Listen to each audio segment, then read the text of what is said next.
found worthy to stand before you on that day, with no regrets from cowardice, things left undone.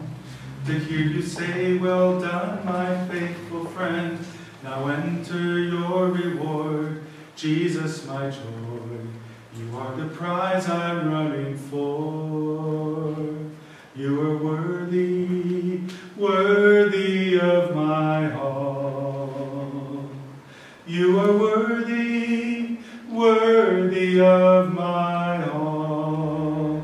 What can I give to the Son of God who gave himself for me? Here I am, you are worthy of my all.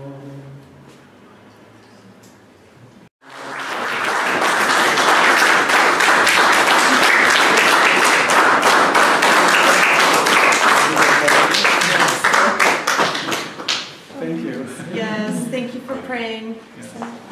Tisztelettel és nagy szeretettel köszöntjük kedves vendégeinket, akiket már nagyon vágyunk az elmúlt években is. Most élő valóságban is láthatjuk azt, amit az előbb filmen tapasztalhattunk meg. A Brunson házaspár, Norine, kedves feleség és András magyar nyelven, vagy magyar nevén. És nagyon örülünk annak, hogy Isten megadta ezt a csodát, hogy mindannyian tanulni lehetünk annak. Szinte a bibliai idők elevenednek meg az ősegyházi idők, amikor egy ilyen megpróbáltatás után egy gyülekezet, vagy több gyülekezet, vagy a világon sok-sok keresztény együtt imádkozik valakinek a szabadulásáért, akit az evangélium miatt zárt a börtönben. És meghaladta minden elképzelésünket az, amit Isten cselekedett ezekben az években. Hogy valaki méltatlanul Krisztus nevéért, az evangélium ügyéért ilyen helyzetbe kerül. Nagyon szeretettel köszöntjük tehát a vendégeinket és a résztvevőket. Én úgy mondtam, úgy mutattam be, hogy azok a testvérek jöttek el, akik hangosan is, akár itt a gyülekezetben, vagy magányukban, csendességükben végigkísérték a Brunson házaspárnak az eddigi megpróbáltatásait, és összefogtak az imádságon. Isteni a dicsőség, neki adunk hálát ezért a szabadításért, de milyen jó, hogy megadta Isten nekünk, hogy ebben a körben is együtt lehetünk, és meghallgathatjuk az ő tanúságtételüket, és együtt imádkozhatunk majd a végén. De mivel az idő nagyon fogy, ezért átadnánk a szót, és rájuk bíznánk azt, hogy milyen sorrendben, és mit szeretnének esetleg elmondani. Azokból a gondolatokból is idézhetnek, amit már délelőtt hallottunk, hogy többségében nem tudtak eljönni a gyülekezet tagjai, de amit ebből a 2 esztendőből, vagy most már 4, hisz 2016 óta történtek ezek az események, amikről szó van, ami számokra lényegessé vált, és az ima közösség számára egy visszajelzés lehet. So, when I heard there was a chance to come to the church today, I didn't realize that we would be meeting all of you also. Akkor hallottam azt, hogy van lehetőségünk arra, hogy eljönjünk a Kispesti gyülekezetben, nem tudtam azt, hogy lehetőségünk lesz veletek is is találkozni. It was already very special for me to come to where my great-grandfather was, and my grandparents, and my father. Even I was told he was singing in the choir here and baptized here. Nekem az is nagyon különleges volt, már maga tudat, hogy eljöhetek abba a gyülekezetbe, ahol a nagypapám szolgált, nagyapám, édesapám, láthatom azt, hogy hol ült a kórusban, tehát ez maga már különleges volt számomra. About 5 years ago, I heard there was a celebration for látogatása, and I started to really embrace my spiritual Hungarian heritage.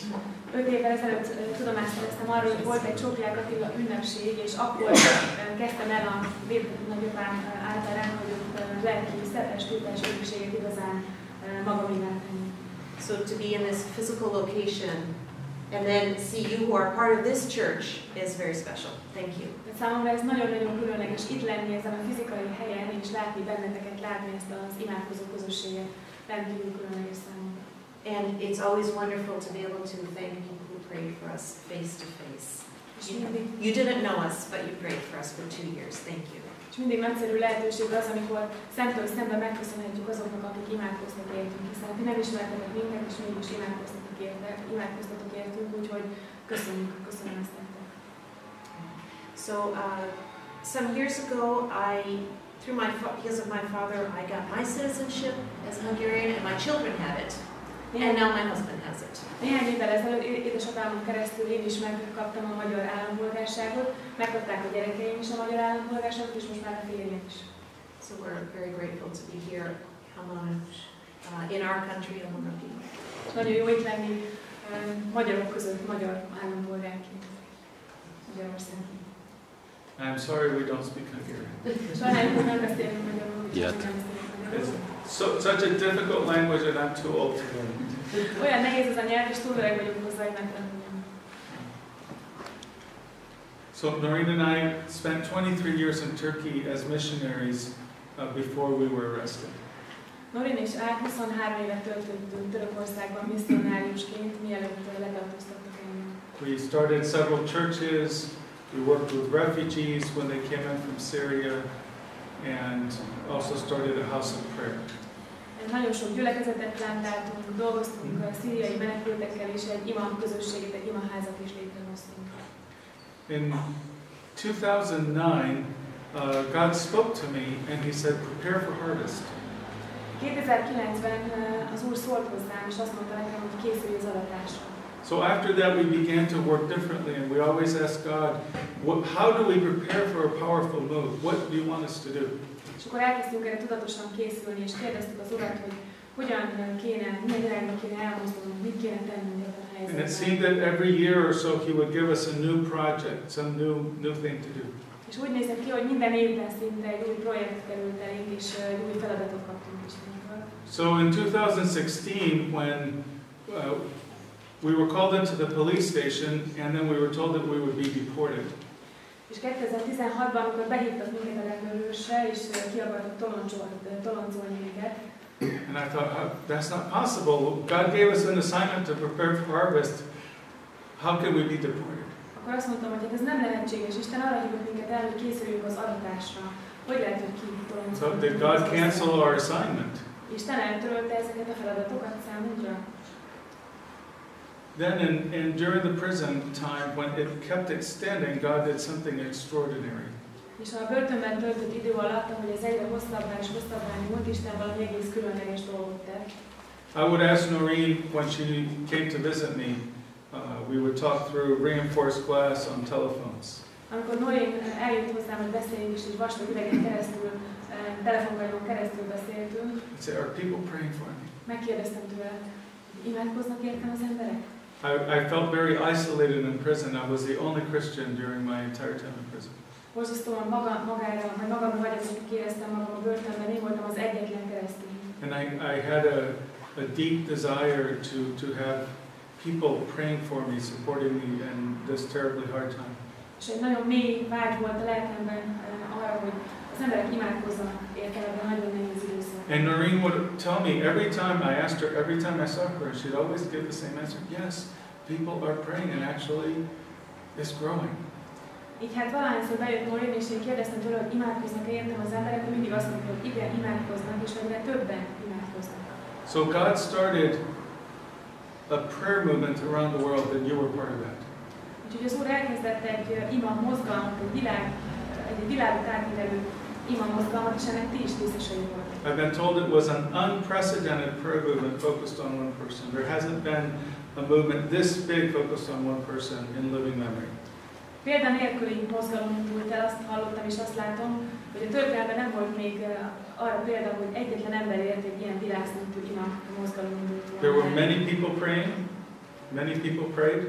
Nagyon sokan imádkoztak. They prayed very intensely. Nagyon intenzíven. Prayed for a long period of time, for 2 years many. 2 éven át. And in many different countries. És nagyon sok országban. Why should so many people pray for me? Miért imádkozna annyi ember értem? I needed it. Szükségem volt rá. But I'm not a famous person. Why should God raise up such a big movement? Nem vagyok híresség. Miért indult volna el Isten? Miért indítana Isten egy ilyen mozgalmat értem nekem? So I came to see that I was like a magnet that was drawing prayer in. Elkezdtem magam egy mágnesként látni, egy olyan mágnesként, ami az emberek imáját magamhoz, illetve Istenhez vonzza rajtam keresztül. So God had told us to prepare for harvest, and I thought the assignment was canceled. Tehát az Úr arra hívott minket, hogy készüljünk az aratásra, és én azt gondoltam, hogy ennek a projektnek vége, Isten ezt eltörölte. But as we began to see all of these people began to pray for Turkey, I realized, no, actually my imprisonment is part of the assignment. De ahogy láttam ezt az ima mozgalmat kiteljesedni, és hogy emberek imádkoztak Törökországért, és láttam, hogy ez a projekt megvalósul. And God was using my time in prison to prepare Turkey for a great harvest. És az Isten az én börtönben töltött időmet arra használta, hogy az emberek imádkozzanak Törökországért, és egy ottani I wasn't doing much. I was in a Turkish prison cell. I was broken and weak and desperately hanging on. Nem tettem túl sokat, ott voltam egy cellában Törökországban, összetörve és gyengén, és próbáltam reményni kapaszkodni. And while I sat there, God was doing something very powerful. És amíg én ott voltam a cellában, Isten valami hatalmas dolgot cselekedett. So I tell people, I rode a wave of prayer out of Turkey. Your prayers, a wave of prayer picked me up and took me out of Turkey. Mindig úgy szoktam mondani, hogy egy ima hullám vitt ki engem a börtönből. Yes, your prayers were part of that. És ennek a hullámnak ti is részesei voltak. But a tsunami wave of prayer crashed into Turkey. De egy ima cunami tört be ezáltal a Törökországban. So someday you will see that, yes, your prayers helped to set me free. És egy nap majd látni fogjátok, hogy a ti imáitok is segítettek abban, hogy én megszabadulok. But this was about something much bigger than setting me free. De ez ennél sokkal többről szól, mint az én szabadulásom. And you will see that God will use all of these prayers to transform that country and the region around it. És látni fogjátok, hogy a ti imáitokat Isten fel fogja használni arra, hogy ezt az országot megváltoztassa, és ezt a régiót szintén. So, do you want me to say a little bit about what I said this morning? Is that okay? So one of the things that really surprised me, for years I had focused on running after the presence of God. Meglepett engem az, hogy éveken keresztül szinte futottam és kerestem Isten jelenlétét. This was the most important value we had, to seek intimacy with Him and to experience His presence. Ez volt számomra a legnagyobb érték, hogy keresni az ő jelenlétét és elmélyülni az ő jelenlétét. Then in prison, when I got to prison, I expected that I would feel a lot of strength, that I would feel a lot of joy. És arra számítottam, hogy majd ha börtönbe kerülök, akkor hirtelen erőt érzek, és majd örömöm lesz ebben a nehéz helyzetben. Certainly I expected to feel God's presence, to sense His presence. És arra számítottam, hogy majd érezni fogom Istennek a jelenlétét ott velem. Many of the biographies that I had read of my personal heroes, Christians who have gone through difficult times, they were very heroic and they went through difficulty with great strength. Nagyon sok olyan keresztény életrajzot olvastam az én keresztény hőseimnek az életrajzát, ahol arról számoltak, hogy az üldöztetéseik, nyomorúságok során nagy erőt tapasztaltak és örömöt a szenvedéseik. So I expected the same thing would happen to me. I'd also feel that strength and that I'd feel that grace from God. És arra számítottam, hogy én is ezt az erőt fogom megérezni, és érezni fogom Isten kegyelmét a szenvedéseimben.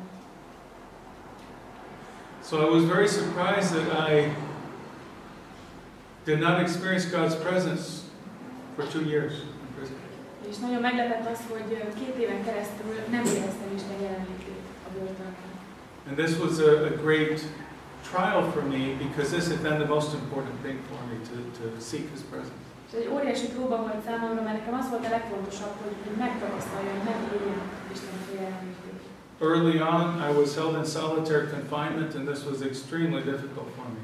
A legkorábbi időkben magánszárkában tartottak, és ez borzasztó nehéz volt számomra. Then I was moved into a cell built for 8 people, but there were over 20 of us crowded in, and they were all very strong Muslims. Aztán egy olyan tömlözve, vagy olyan cellába kerültem, ami 10 ember számára volt készítve, de több mint 20-an voltunk benne, és mind nagyon erős hívő muzulmánokkal voltam egy cellában. And there were several things that led to my breaking. Nagyon sok dolog vezetett oda, hogy összetörtem. One was I had no certainty. I didn't know if I'd ever get out. And in fact, the Turkish government wanted 3 life sentences for me. Nem volt remény számomra, nem volt bizonyosság számomra, nem lehettem biztos benne, hogy innen valahol is kikerülök, hiszen 3-szoros életfogytiglanra akartak elítélni. Another thing was a real sense of isolation, especially with my faith. És nagyon izoláltam, nagyon magamról hagyatottnak éreztem magam, különösen a hitemben. I had questions, I had doubts, I wanted someone, and I didn't have another believer who could encourage me or pray with me or tell me I was wrong in the way I was thinking and correct me. Tele voltam kérdésekkel, kételyekkel, és nem volt ott egy másik hívő társam, aki helyreigazított volna, aki azt mondta volna, hogy rosszul gondolkodsz, rossz irányba menni gondolkodsz. I saw there how important it is to have brothers and sisters, to have fellowship. És láttam azt, hogy mennyire fontos az, hogy legyenek keresztény testvéri közösség, hogy legyenek. The Muslims encouraged each other. They helped each other, but I was alone. Hogy legyenek hívő társaink, a muzulmánok bátorították egymást, de nekem nem volt senki, aki bátorított volna. So that isolation and the lack of and having no certainty about my future, I ended up with no hope. Tehát ez az izoláció és ez a bizonytalanság a jövőmmel kapcsolatban teljes reménytelenségbe taszított. And I struggled with suicide. És végén már öngyilkos gondolataim voltak. And I told Norine many times, God chose the wrong man for this. I just can't do this. És nagyon sokszor mondtam Norinnak, hogy Isten rossz embert választott erre a feladatra, én ezt nem tudom végigcsinálni. Then there was a turning point toward the end of my first year in prison.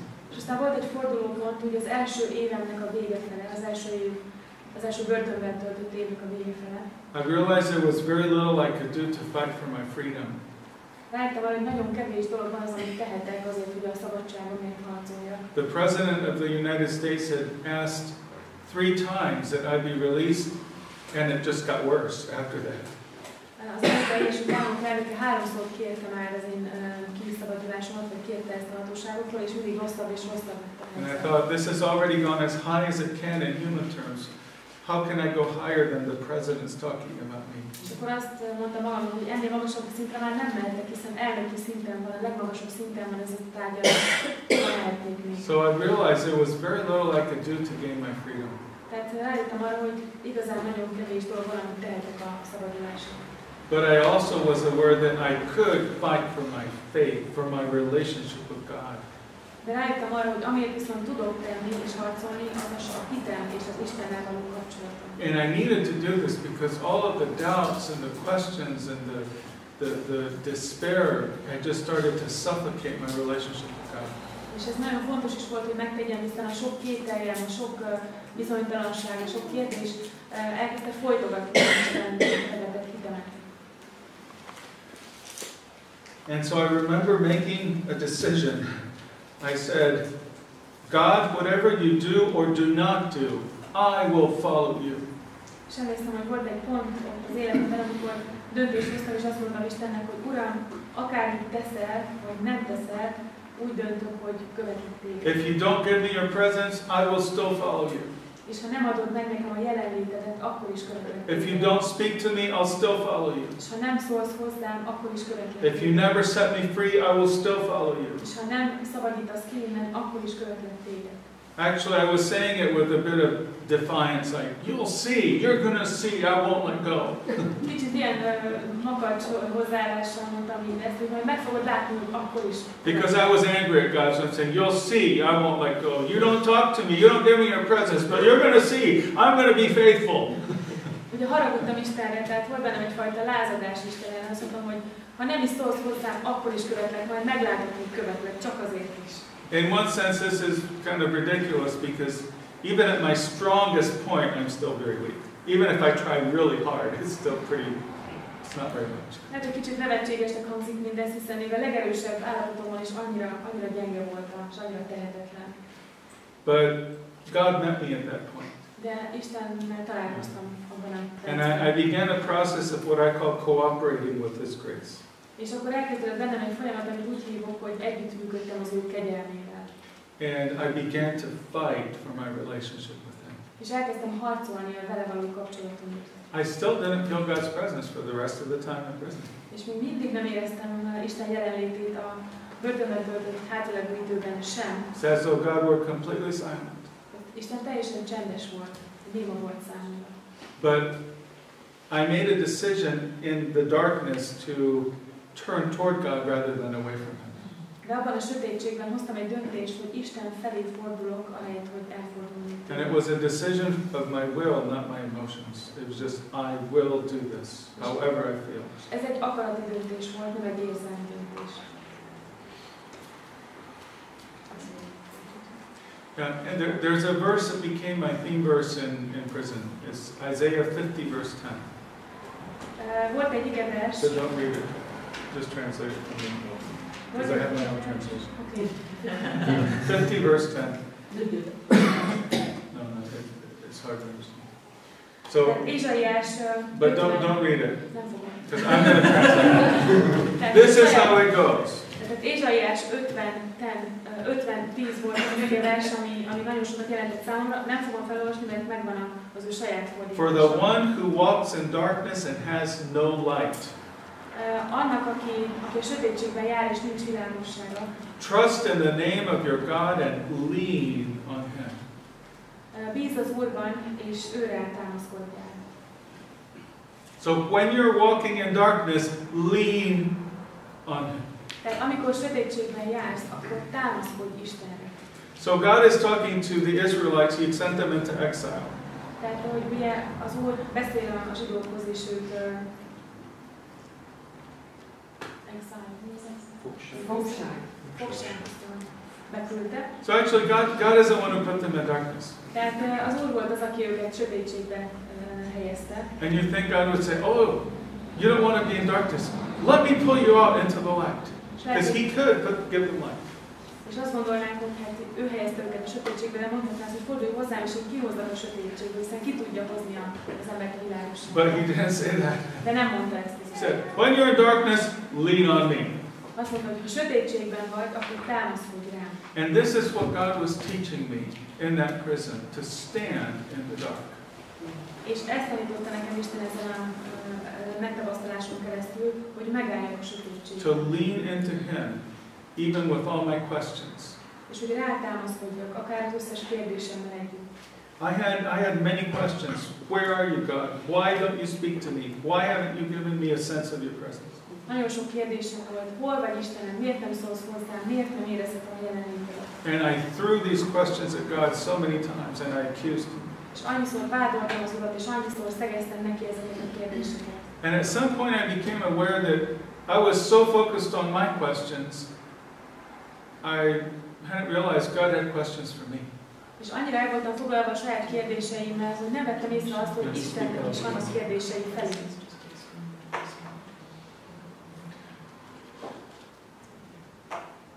So God had questions for me. Andrew, will you be faithful to me?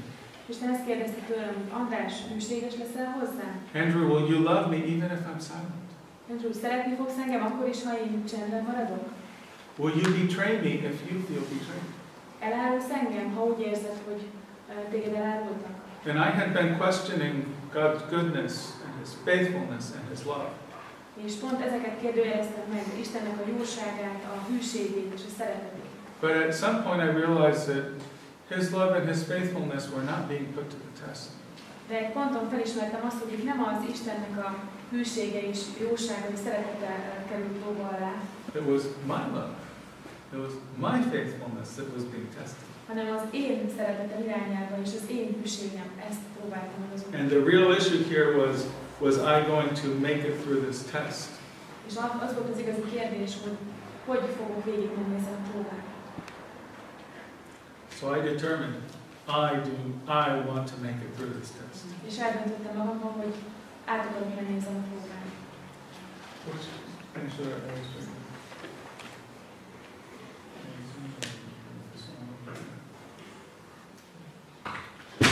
So I want to give you one example. I'm trying to decide which example to give you. Szeretnék egy példát adni nektek, azon gondolkodunk, beszélünk, hogy melyik példát hozzam fel. There was a prisoner in Romania under the communist government named Richard Rembrandt. I don't know if anyone's heard of him. In Romania, under the communist government, for 14 years he was tortured in prison. Tehát volt egy pásztor, akit Romániában 14 éven keresztül börtönben tartottak és kínoztak a román hatóságok a kommunizmus évei alatt. When he was in a solitary cell, he remembered the words of Jesus, where Jesus says to rejoice and be very glad when you're persecuted. És neki a magánzárkában azok az igeversek jutottak eszébe, amikor Jézus azt mondja, hogy örüljetek, amikor nyomorúságban. Said, well, Jesus said to do this, so I have to do it, and he began dancing. És azt mondta ő, hogy mivel Jézus ezt kéri tőlünk, ezt kell tennem, tehát elkezdett örömében táncolni a zárkában. When I read this, it really went into my heart. És amikor ezt olvastam, hogy igazán szíven szólított. And I thought, I have not had a moment of joy during my whole time in prison. És arra gondoltam, hogy nem volt egy olyan örömteli pillanatom sem. And I also realized this was a command that Jesus gave. És akkor rájöttem, hogy ez egy parancsolat, amit kaptunk Jézustól. That's really hard. How are you supposed to rejoice when you're in pain? És nagyon nehéz, hogy örüljünk, amikor szenvedünk és nyomorúságunk van. And I made a decision. I am going to perform an act of joy before you every day. És akkor hoztam egy döntést, azt mondtam, hogy minden nap fogok egy öröm nyilatkozatot, hogy örömteli megnyilvánulást tenni felé minden egyes nap. So I decided to dance every day. És eldöntöttem, hogy táncolok minden nap. And after that, I danced every day of my imprisonment. És attól kezdve minden nap táncoltam a börtönben. A minimum of 5 minutes a day. That's not very much, but it was 5 minutes a day minimum. Naponta minimum 5 percet táncoltam. Nem sok, de azért minimum 5 perc meg volt. The other prisoners kind of looked at me. What is he doing? Gondolhatjátok, hogy mit szólt a többi börtöntöltelék, hogy mit csinál ez az ember itt mellett. And so I would start and I would confess. I'd say, God, I confess that I have not had joy in my life. I repent of this. És bűnvallást tettem, azt mondtam az Úrnak, hogy Istenem, megvallom neked, hogy nincs öröm bennem. Én ezt megvallom neked. Please forgive me for this. És kérlek, hogy bocsáss meg nekem. You commanded that we rejoice. Te arra hívsz minket, és azt parancsolod nekünk, hogy mi örüljünk. And then I would start to, I say, I'm now going to perform an act of joy as an obedience to you. És akkor azt mondtam, hogy Uram, én most egy örömben szeretnék megnyilvánulni felé engedelmességtől. I did not feel any joy. Nem éreztem semmi örömöt. At no time, even when I did this, did I feel joy. Amikor bármit tettem, és akkor sem éreztem egy pillanatig se örömöt. I said, this is obedience. Hanem engedelmesség volt az, amit tettem. And then I would sing verses 11 and 12. Matthew 5, 11 and 12. És akkor Blessed are you when people revile you and persecute you and falsely say all kinds of evil things about you on account of me. Rejoice and be glad. Rejoice and be glad. For great is your reward in heaven. És elmondtam hangosan a Máté 5:10-11-et, amikor azt mondja az Úr, hogy milyen boldogok és áldottak, akiket azért üldöznek, mert igazságosak. Ővék Isten királysága, boldogok és áldottak vagytok, amikor miattam üldöznek, bántanak titeket, vagy mindenféle rosszat mondanak rólatok ok nélkül. And I would start to jump and say, I rejoice. Örüljetek és újongjatok, és akkor felálltam és elkezdtem újongani. I will leap as Vermbrandt leapt. És akkor azt mondtam, hogy ugrándozok örömömben, ahogy ez a Vermbrandt is that pastor. I will leap as he leapt. I will dance as he danced. És táncolni, ahogy ő tette a román börtönben. And I would spin around and dance. És körbejártam és táncoltam az árkában. Norine tells me that the angels look forward to dancing with me every day. A feleségem azt mondja, hogy az angyalok minden nap várták ezt, hogy velem táncolhassanak. I was sure that God loved this act of obedience. Biztos vagyok benne, hogy az Úrnak tetszett ez az engedelmességnek ez a megnyilvánulás. And I could just imagine that there were angels waiting for Andrew to get up and start dancing, and they are doing it with him. És úgy el tudom képzelni, hogy az angyalok várták, hogy Andrew felálljon és elkezdjen táncolni, és ők ott voltak vele és vele táncoltak. I'll give you one more example. And these are things, disciplines that I did every day. Mondok még egy példát, és azok olyan önfegyelmet kívánó gyakorlatok voltak, amit megpróbáltam megtenni minden nap. The Turkish government one day suddenly said they wanted to give me 3 life sentences. A török kormány egyszer csak azt mondta nekem, hogy azt közölték velem, hogy 3-szoros életfogytiglanra akarnak ítélni. And I had just started to fight for my relationship with God. I started to do the dancing, And this just knocked me down. És ugye elkezdtem ezt az engedelmességet gyakorolni, táncolni, örülni, újongani az Úr felé, és ez a hír teljesen letagolózott. 3 life sentences. 3-szoros életünk. Is that one enough? Nem elég? 3. I thought, I'll never see my children again. I'll never be with my wife again. Azon gondolkodtam, hogy soha nem fogom látni a gyerekeimet, soha nem Shrivel fogom up látni a and waste feleségemet, away and die in the Turkish prison. hanem itt fogom megrohadni egy török börtönben. About 2 weeks after this, so I was very depressed. About 2 weeks after this, I was just crying out to God as I paced back and forth and saying, crying out my pain, my grief, and singing this to Him. És 2 héttel később mászkáltam fel a cellába, és így énekeltem a szívemből a fájdalmat, a gyászomat, az elkeseredettségem. I was singing this, and then other words began to come out of my mouth in this song.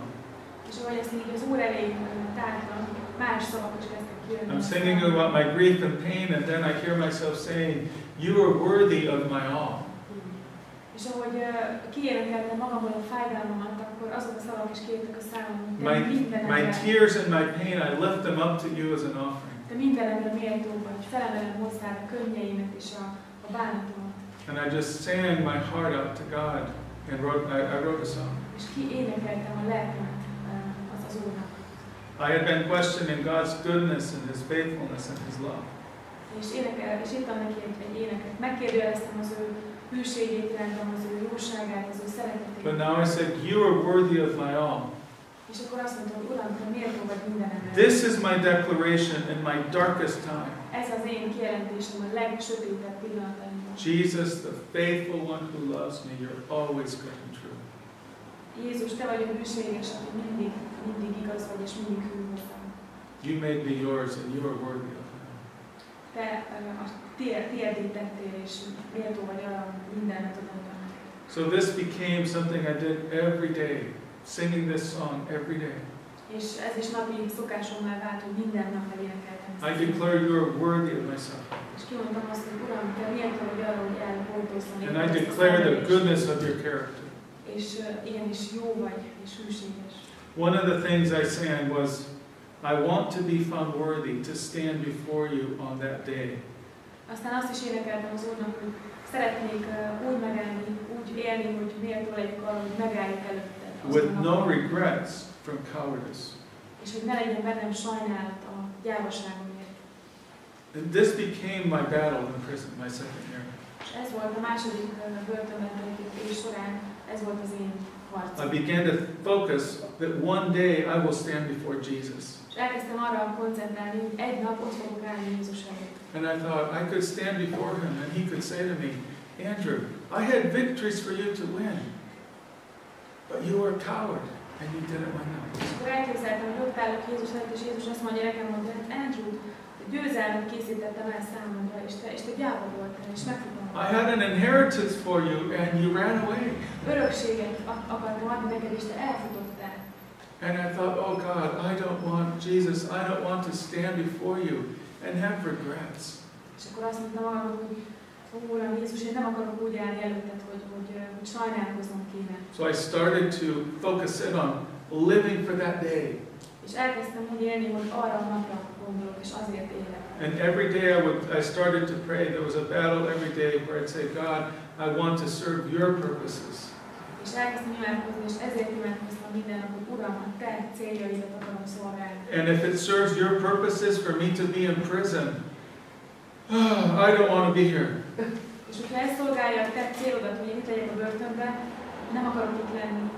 But give me the strength to endure. De add meg az erőt ahhoz, hogy ezt el I tudjam want to complete every assignment you have for me. És be akarom tölteni az összes feladatot, amelyet rám bíztál. I did not want to be in prison. Nem akartam börtönben. But I began to, even more than that, desire to fulfill God's purposes. De ennél is jobban akartam azt, hogy betöltsem Isten tervét. So I sang this every day. This was my declaration. És minden nap elénekeltem, ez volt az én hitvallásom. I'd wake up in the morning with fear and panic and grief. Minden reggel úgy ébredtem fel, hogy tele voltam félelemmel, pánikkal, gyásszal. Another very long day ahead of me in prison, and the hours go by so slowly. És tudtam, hogy itt van megint egy nap előttem, amit itt kell töltenem a börtönbe, és az órák olyan lassan mennek. And I began to fight, to surrender my will. És elkezdtem ezt a harcot, hogy az akaratomat meghajlítsam az Úr előtt. To get to that point of, I want to serve your purposes, even if it means prison. Eljussuk arra a pontra, hogy alárendelem magam és az én akaratomat az Úrnak, hogyha ez szolgálja az ő tervét. It wasn't an easy battle. It didn't take me just 5 minutes. I battled throughout the day. És nem volt egy könnyű harc, az egész napomat elvette. Usually by the evening, I had gotten to that point, and then I'd feel some measure of peace, the greatest measure of peace I could feel in prison. És akkor általában nap végére, hogy az esti órákra eljutottam egy olyan pontra, amikor éreztem valamiféle békességet, és az úgy megnyugtatott. And then the next morning, I wake up with the same fear and panic and grief. És másnap reggel ugyanazzal a félelemmel, pánikkal, szorongással keltem. And I had to start the fight again that day. És el kellett kezdenem azt a harcot, ugyanazt a harcot újra és újra. Because yesterday's victory didn't carry over into this new day. Mert a tegnap győzelme nem tartott ki a következő napra. And this was my daily fight. És ez volt a mindennapi harcom. And this is how God rebuilt me from being very broken and suicidal to a point where I came out stronger. És Isten így épített engem újjá, abból az állapotból, hogy öngyilkos akartam lenni, odáig, hogy igazából megerősödtem. And I ended up, I said I spent 2 years experiencing the silence of God. És tulajdonképpen 2 évig éltem úgy, hogy megtapasztaltam Istennek a csendjét, a némosságát. But I came out with a very sweet,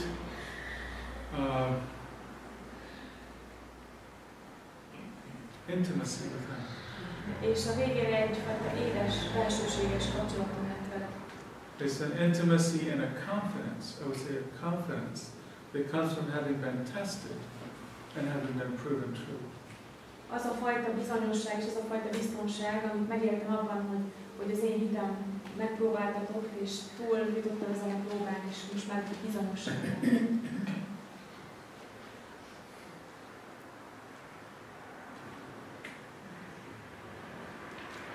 We can both say we have no regrets. Mindketten kimondhatjuk azt, hogy nincs bennünk sajnálat. Many people who suffer do not get to see the results of their suffering until heaven. Nagyon sok olyan ember van, aki nem látja a szenvedésének az eredményét, vagy végét, csak kapcsolatban a mennybe kerül. But God has let us see that He did something very powerful. De Isten megadta azt a kegyelmet, hogy lássuk azt, hogy valami nagy és hatalmas dolgot úgy véghez, amit történik ezt. So we can say that we have no regrets.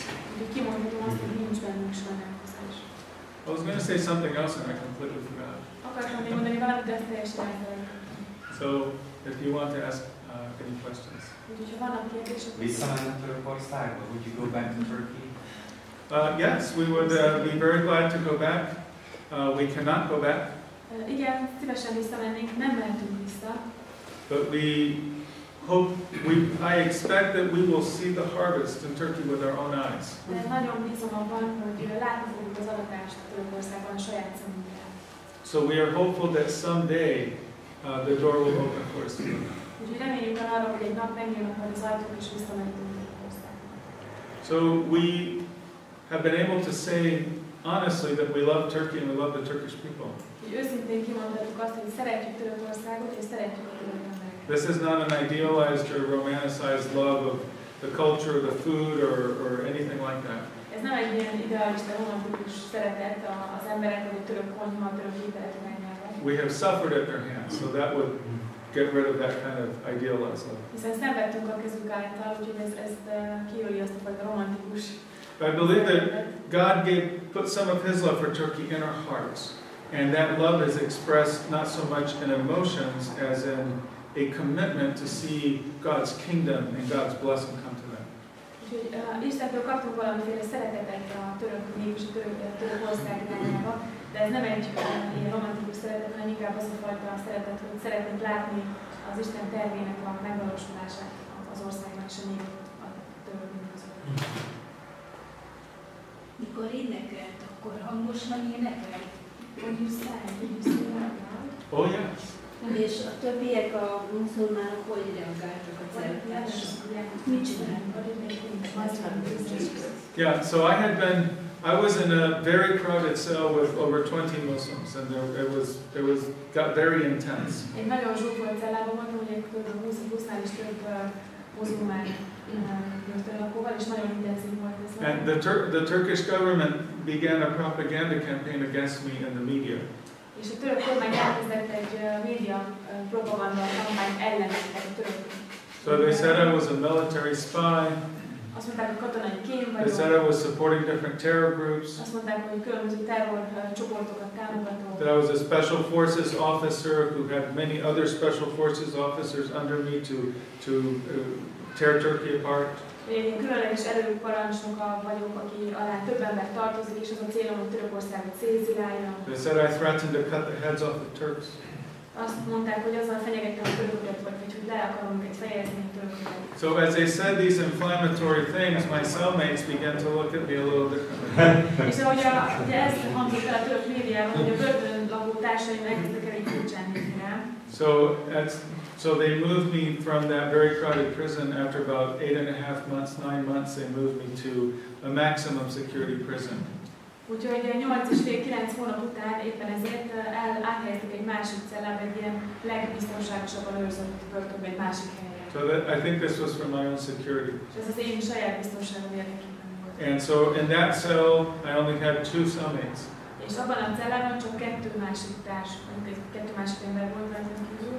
So they were okay with my singing. És úgy nem látták azt, hogy in fact, one of the things I did, surprisingly, at this maximum security prison, Norine was allowed to give me a guitar. És ebben a börtönben az is megadatott nekem, hogy Norine behúzott nekem egy gitárt. Every prison has different rules, and this one you could have a guitar and a canary. És ebben a börtönben be lehetett hozni egy gitárt és egy kanárit. Many other things were forbidden. Nagyon sok más dolgot megtiltottak, de egy kanárimadár meg egy gitár betiltottak. So I had been a worship leader for many years. Én nagyon sokáig ugye voltam a dicsőítő csapatnak a vezetője. But for almost a year I had none. És egy évig körülbelül nem tudtam. In fact, I'll just, to be honest, there's a song called "Great Is Your Faithfulness." It's a hymn. És van egy dal, aminek az a címe, hogy hűséget végtelen. And I would try to sing this, and I would just choke on the words. És próbáltam ezt énekelni, és egyszerűen elcsapottam. I would start to cry because I thought, how can I sing "Great Is Your Faithfulness"? I just can't. És azt gondoltam, hogy tudnám ezeket a szavakat kimondani, hogy hűséget végtelen, képtelen vagyok rá. But Norine got me a guitar, and as a discipline, I said, I am going to worship. És Norintól kaptam ezt a gitárt, és megint egyfajta fegyelmezett, belső fegyelmi döntésként, lépésként elkezdtem énekelni ezt, és elkezdtem So every night, probably for about 20 minutes to half an hour, I would just sing. Úgyhogy minden este, kb. 20-30 percen át énekeltem. I didn't really feel a lot, but I would say, I am going to worship. Nem éreztem igazából semmit belőle, de azt mondtam, hogy igen, dicsőíteni fogom az Urat. And actually, I think that worship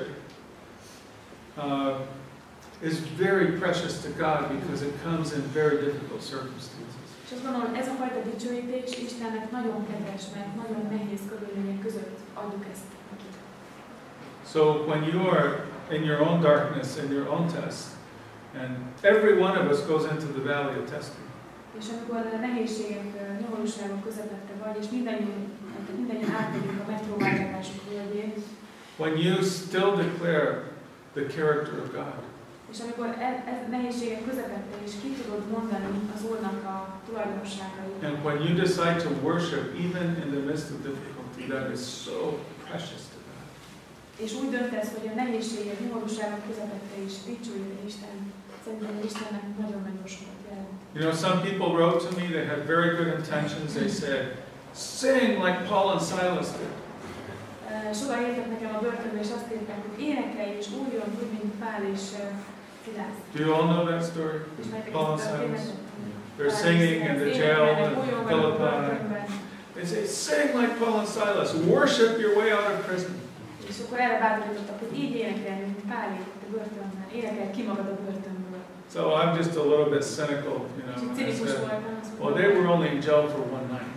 És azt mondtam, hát ő csak egy éjszakát volt a börtönben. But the other thing is, we don't know how Paul and Silas were singing. De a másik dolog az, hogy nem tudjuk, hogy Pál és Szilász hogy énekeltek. Were they happy, like the camps? You know, boldogok voltak, és tényleg tapsoltak örömükben? or was it singing in deep pain and giving a sacrifice of worship to God? Vagy csak egy fájdalomból előtörő ének volt, és egyfajta áldozat Isten felé. So when we worship in these circumstances, it's such a sacrifice to God. So Tehát amikor így dicsőítjük Istent, ez egy áldozat Isten felé, és Istennek ez nagyon helyes, és nagyon értékes. A börtönben töltött ilyen típusú bizonyságtételei következtében volt, aki elgondolkodott az ön Istenén, hogy érdemes azt követni? Did anybody come to faith as a result of your prison life singing and all this? Did anybody come closer to God as a result of what they saw in you? I'm not aware of any. No. Nem tudok semmi. The people I was with were all political prisoners because of their involvement in the Muslim movement. Mindazok, akikkel egy börtönben voltam, mind politikai foglyok voltak, mert ilyen politikai mozgalmakban voltak benne. They were all very strong Muslims. Mind nagyon erős muzulmánok voltak, nagyon hívő muzulmánok. They kept telling me that I was going to become a Muslim. És mind azt mondták nekem, hogy majd én fogok muzulmánná válni. And in that crowded cell, night and day, without stop, there was Muslim prayer and the reading of the Quran and the chanting of the Quran. It was non-stop. És abban a cellában, ahol voltam, a nap 24 órában folyamatosan imádkoztak, Koránt olvastak, énekeltek, ez ment egész álomnak, reggeltől estig. So that was a very heavy environment for me spiritually. Borzasztó nehéz közeg volt ez számomra spirituálisan. I did witness to people. I had a very clear testimony to them. Tettem bizonyságtételt, emberek felé nagyon tisztán jött az üzenet. When they put me on trial, bíróság elé állítottak. I knew that it didn't matter how good of a defense I presented, it just made no difference. És tudtam azt, hogy akárhogy is képviselném a védelmemet, vagy bárki az én védelmet, nem jelentene semmi. So I did answer all the accusations, but my goal was especially to present a testimony as a Christian. Tehát válaszoltam a ellene felhozott vádakra, de a legnagyobb célom az volt, hogy bizonyságtételt. So I explained what I do. I'm here to tell people about Jesus. Úgyhogy elmondtam nekik nagyon tisztán és egyértelműen, hogy azért vagyok itt, hogy az embereknek Jézusról beszéljek. He's the only way to salvation. És ő az egyetlen. He's the only one who can forgive your sins. The only one who can bring you into relationship with God. Csak ő tudja megbocsátani a vétkeinket, csak ő vele lehet Istennel, által lehet Istennel kapcsolatunk. I also deliberately forgave every person who tested all the false witnesses, and I did this publicly. És szándékosan is nyíltan megbocsátottam mindazoknak, akik hamisan tanúztak ellenem, és ezt nyilvánosan a bíróságon is megtettem. I also told the court the reason I'm here is because I preached the gospel of Jesus Christ. És azt is elmondtam, hogy azért vagyok itt a bíróság előtt, mert Jézus Krisztus üzenetét. Blessed am I because you put me in prison. És boldog lehetek, hogy Blessed am I. Blessed am I because you've taken me away from my wife and children. És boldog lehetek, hogy elvettek a feleségemtől, a gyerekeimtől. Ez egy áldás, amit Istentől kaptam. And I'm not ashamed of this because I'm a follower of Jesus Christ. És nem szégyellem mindezt, mert Jézus követője vagyok. Unfortunately, there were media people there at that course session, and unfortunately, they did not print this part. Ott voltak olyan média képviselői ezen a bírósági meghallgatáson, de ezt nem írták a nyomtatásban, tehát ezt nem. But one Turkish believer who was attending the court later wrote this up and passed it around to all the Turkish believers. De volt ott egy török hívő ember a bírósági meghallgatáson, és ő mindezt begépelte, és kiküldte sokszorosítva, tehát így szereztek erről tudomást az emberek. Could you have your Bible with you in the prison? Ja, hogy ott volt azt kérdeztek ott, hogy ott volt a Bibliája vele a börtönben. I was held in several different places, and some I did have the Bible, and then some I did not. Több helyen voltam fogvatartva, és volt, ahol velem lehetett a Biblia, volt, ahol nem. Eventually in the prisons, I did get the Bible. És végül a börtönben ott volt velem a Biblia. a gyülekezeteket, akiknek ahol szolgáltak, érte valamilyen retorzióval, tudnak-e valamit róla? But what happened to the churches when you served churches in Turkey? Did they suffer any consequences of There were people who left because of fear, because our church was shown in media all over Turkey. Voltak emberek, akik elmentek a gyülekezetből, mert megijedtek, tehát megfélemlítettek, hiszen az a gyülekezet, ahol én voltam, az állandóan szerepelt a médiában, folyamatosan volt róla szó. But there were also those who stayed in the church and were really impressed with their courage, and it brought unity to the believers. De sokan mások pedig maradtak, és megerősítette az egységet a gyülekezet tagjai között. And what we're seeing now in Turkey is that, well, God told me there would be a harvest. He also showed us that it would come in difficult circumstances. Most kijelentettem az Úr, hogy lesz aratás, de azt is tudom, azt is megkaptam tőle, hogy ez nehéz körülmények között fog történni. And so we see that happening now. There's rising oppression in Turkey, repression, political and religious. Tehát látjuk azt, hogy egyre fokozódik az elnyomás Törökországban, politikai és vallási elnyomás. And many people, all of this is being done in the name of Islam. És mindez az iszlám nevében történik. There are many young people now who are saying, they're coming into the churches and saying, I don't want to be a Muslim anymore. És nagyon sokan jönnek úgy a gyülekezetek, hogy azt mondják, hogy nem akarok többé muzulmán lenni. And there are many more Muslims becoming Christians. És nagyon sok muzulmán tér át keresztényekre. From our little church, there are 1,500 New Testaments go out every month. Yes, New Testament. Yes. Church come in to get it. 1,500 a month. Yes. Tehát a mi gyülekezetünkön keresztül, a mi gyülekezetünkből minden hónapban 1500 új testamentum megy ki Törökországba, tehát viszik el az emberek magát az új szövetséget. So there's going to be increasing hardship. Parallel to that, there will be persecution of the church, and at the same time, God will begin to move very powerfully. Tehát nagyon érdekesen, párhuzamosan történő dolgok, egyre nehezedik a helyzet, de ezzel együtt jobban ki fog áradni a kegyelem, és majd meglátjuk, hogy Isten ezt hogy használja fel az aratásra. Tehát nehezebb körülmények, nehezebb. And the churches are connecting the increased interest of young people especially. They're saying this is because of all the prayer that came in to Turkey while he was in prison. És az új megtéréseket úgy is interpretálják a gyülekezetek, azt is mondják, hogy mindez annak a sok imának az eredménye és következménye, ami Törökország felé irányult ugye az új történetükön keresztül. So you have made a big investment in Turkey spiritually, and I believe you will have many brothers and sisters there. Úgyhogy azáltal, hogy imádkoztatok értünk és Törökországért, nagy befektetést tettek a mennyei királyságba, és nagyon sok új hívő keresztény testvér lesz ezeken az imádságokon keresztül. We'll take one more question. Igen, kérdésem. Még órákig szívesen hallgatunk benneteket. Egy különleges pályán mozgatott eddig is azon benneteket, és úgy hiszem, hogy jövőben is ez várható. Keveseknek adatik meg, hogy rövid életükben ennyi minden megtörténjen. Egészen az elhívásoktól, ahogy elindultál Amerikából, Törökországban, a 25 év alatt, amikor töltöttél kedves feleségeddel, Norinnal, akiben igazán kiváló társad voltál, aki imádságban támogatott téged, gyermekeid, akik hiányoltak nagyon sokszor, különösen az utóbbi években. Tudjuk, hogy nagyon sok teher, nagyon sok fájdalom, nagyon sok kérdés vetődött eddig föl benned, de ez mind magvetés volt. Mi is imádkoztunk érted ebben a gyülekezetben nagyon sokszor, követtük az életednek az útját. Ildikónak és Gézának különösen is köszönjük, akik Norinak a unokatestvére. Ő volt a hírmondó, a hírhozó, küldte a leveleket, személyesen eljött gyülekezetekre hozzánk is, és köszönjük utólag is nektek, és várjuk a további jó híreket, amik veletek kapcsolatos lesz.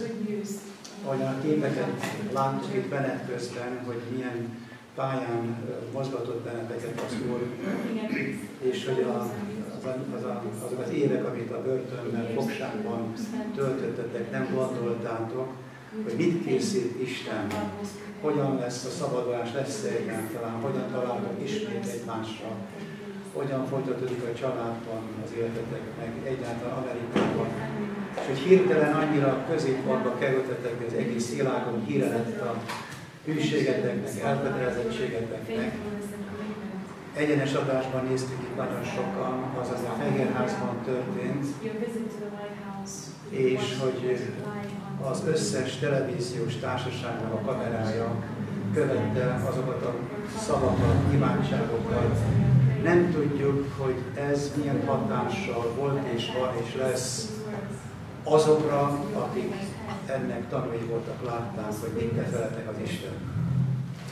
És az jutott eszembe, hogyha még Trump, nem tudom, testvérnek mondható-e, imádkoztál az ő munkájáért, az ő szolgálatért, felelősségteljes feladatáért, emberi értelemben szinte a legmagasabb, ahova eljuthattál az evangélium hírével, és az jutott eszembe, hogy te majd, amikor Jézus eljön,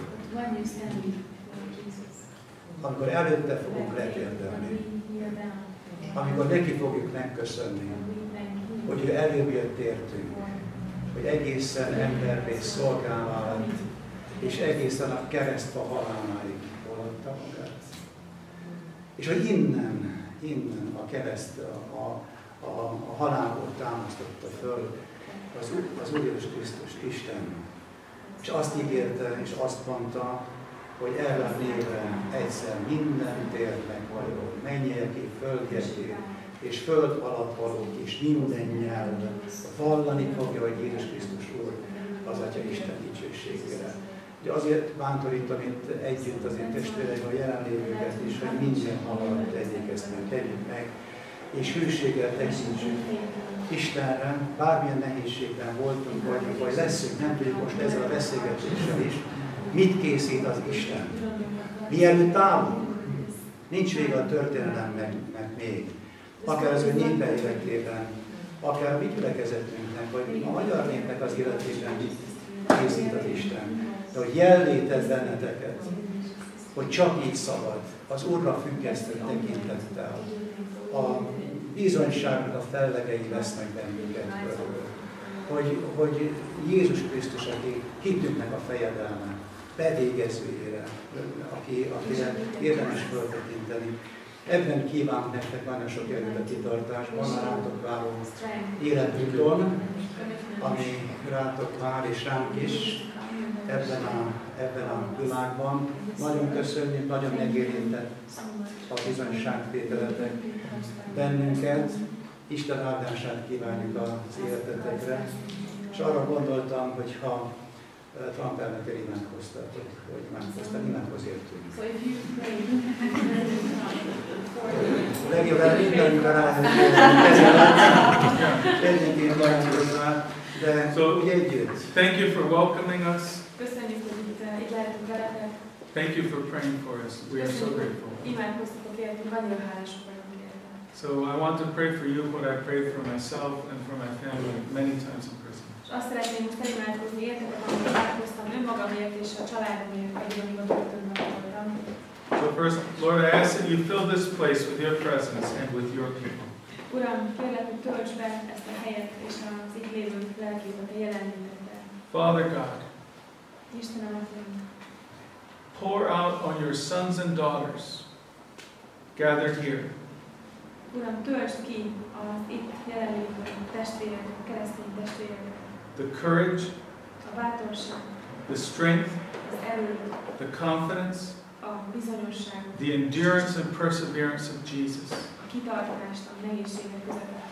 Pour out on my brothers and sisters the fullness of Jesus, Töltsd ki, Uram, a jelenlévőkre Jézusnak a teljességét, that they may run the race set before them and finish well, hogy meg tudják futni az előttük álló pályát, és jól végezzék azt. that they may be purified in the fires of faithful obedience, Hogy megtisztulhassanak az őszinte és hűséges engedelmességben. and be found worthy És hogy méltónak of Jesus, the találhassanak King of Glory. Jézusnak, Uramnak, dicsőség koronája. So I bless you in the name of my King. És áldást kérünk a király nevében. Amen. Amen. To be found worthy to stand before you on that day, with no regrets from cowardice, things left undone. To hear you say, well done, my faithful friend, now enter your reward, Jesus my joy. You are the prize I'm running for. You are worthy, worthy of my all. You are worthy, worthy of my all. What can I give to the Son of God who gave himself for me? Here I am, you are worthy of my all. Amen.